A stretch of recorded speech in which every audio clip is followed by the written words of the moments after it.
I love shows and movies on heists and con artists like Catch Me If You Can, Leverage, and White Collar. So in this video, I'm gonna go through 5 different cons that one could fall victim to. I do want to say that this video is in no way supporting the viewer to con or scam anybody at all. Before I begin, if you like this type of content and want to see more, make sure to like and subscribe. Now, a con, or confidence trick, is a way of convincing someone to do or believe something using deception. There are a multitude of cons such as get-rich-quick schemes, extortion schemes, qualification schemes, phishing, and even cult teachings.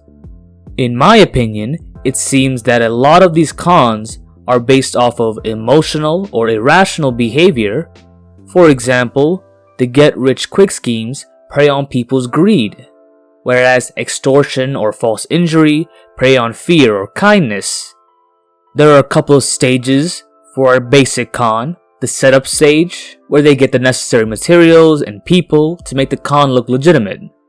The next stage is approaching the target, where they observe and choose people that would be susceptible to the con. The third step is to prey on said emotion or belief to make them act as you want. The specifics of the steps change depending on the con itself. The first con is the 3-card Monty, also known as Find the Lady. It's classified as a short con, which is a simple confidence game with a small amount of money. The scenario is that you'll see a small crowd gathered around a little desk near a tourist-heavy area. In the middle is someone mixing 3 cards, asking people to bet on it. The way to win is to find the target card, like an ace or the queen. You may watch this and see other people bet, winning sometimes and losing some, and in your head, it feels easy to track, so you may jump in. You bet, and in some cases, you win small amounts at first to make you keep playing, but for the most part, you lose. The trick itself is actually a magic trick. The reason you lose is because they switch the card they throw down, making you think it's the ace, for example. The people betting and some people in the crowd could actually be partners that are involved in the scam as well. Some of the bettors are there to make you feel confident, and others in the crowd could be there to make you feel pressured into betting. So what you would need to perform this con is some skill with card tricks and a couple of people to help you out. And I'm going to rank this on the legal meter, and according to NYC Administrative Code 10-161 states that it's unlawful for any persons to deal or operate 3-card Monty in a public street, sidewalk, or plaza, and should be counted as a misdemeanor if found guilty. So I'd put it at a low.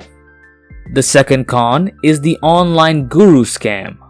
I don't know if that's what it's really called, but I'm gonna call it that. This would be classified as a long con, which would take longer periods due to them slowly gaining your trust.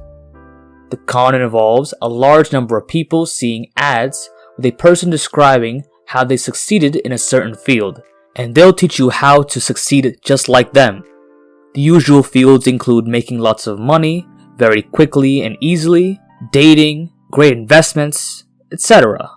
The ads show them with fancy cars, mansions, beautiful women, and more to really sell that they're successful.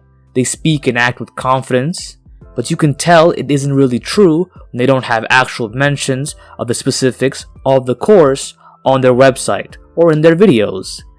Instead, it's just asking you to purchase and using vague terminology for what you would get out of it.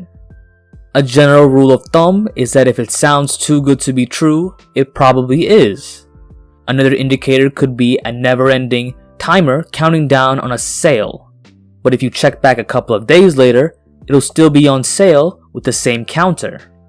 To theoretically perform this, you would need a decent social media following so that the viewers could buy into your courses. To do that, you need to sell yourself, not the course. This means reinventing oneself to fit the stereotypical look of success, like the things I mentioned previously. A great example could be Andrew Tate, who, while is hated by a lot of people, is also loved by a lot of people due to some of the statements he says. His marketing technique is also very effective, where people sign up for the course, and it seems that they then post his videos on their own channels, spamming the feed with Andrew Tate. On my personal legal meter, I would give this a low as well, but with an exception. It seems this is a case-by-case issue. I would guess, depending on the legal jargon used on the site or the courses, they could possibly get away with it.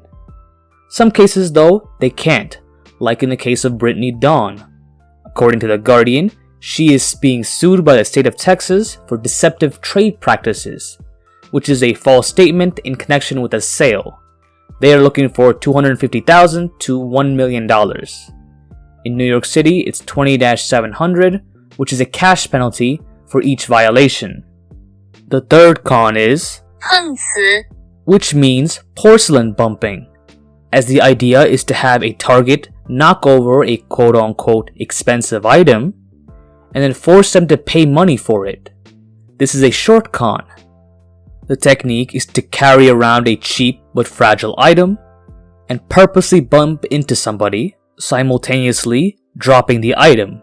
You, the con artist, then make a big fuss about it, claiming it to be a family heirloom or priceless, and under scrutiny, extort compensation for the broken object, way above its original value. Another version of this is the fake injury variant, in which they jump in front of a vehicle and over-exaggerate the injury for money. On my legal meter, it's a mid, though it is case by case, depending on the area. New York Penal Code 155.05 states that it would be larceny through the use of extortion, like accusing them of a crime such as destroying private property. If the value taken is under $1,000, it's petite larceny, which is a misdemeanor. But if it's more than $1,000, it would be considered grand larceny, which is a felony. The fourth con is psychic surgery, and this would be a long con due to the surgeon, quote unquote, needing to have built up a reputation for this con to affect as many people as possible. The con is where a person uses their quote-unquote magic abilities to remove the illness from a patient. The performative version of this involves them touching the patient, cutting them open with their bare hands, having blood and guts appear out of nowhere, and then sealing them back up with their magic.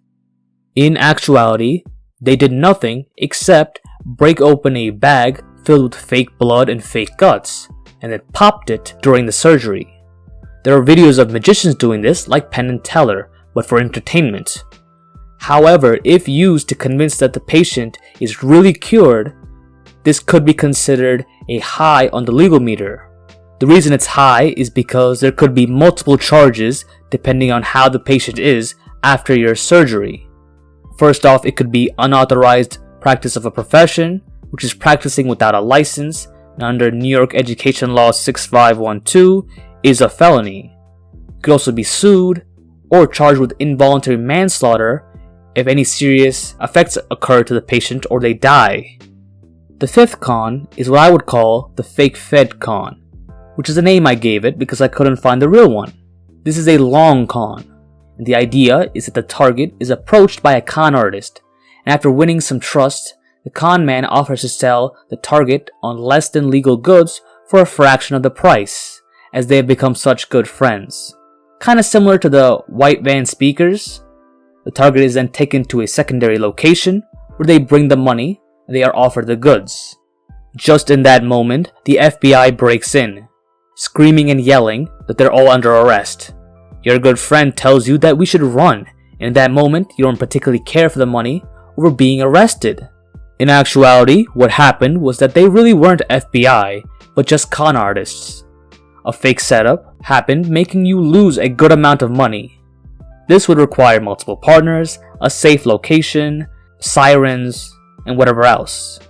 On the legal meter, this is a mid, mainly due to the fact that impersonating a federal officer is a federal crime, with being fined and or jailed for 3 years or less.